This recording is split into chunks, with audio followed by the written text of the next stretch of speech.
స్వాతంత్రం అంటే కేవలం గొలుసులను తెంచుకోవడం కాదు, మనసులో ఉన్న నెగిటివ్ ఆలోచనల నుంచి స్వేచ్ఛ పొందడం. ఇన్నేళ్ళు గడిచినా కూడా మనకు పూర్తి స్వాతంత్రం రాలేదు అని కొందరు అంటుంటారు, కానీ నేను ఏమాత్రం ఒప్పుకోను.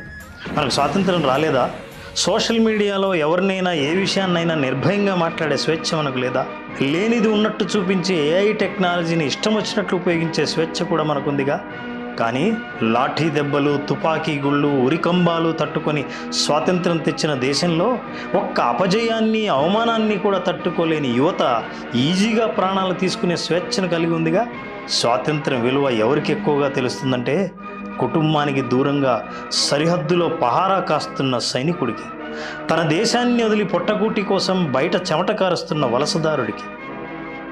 ఇప్పుడు మనం సాధించాల్సింది ఈరోజు మాత్రమే ఫీల్ అయ్యే సోషల్ మీడియా ఫోటోల స్టేటస్ స్వాతంత్ర్యం కాదు.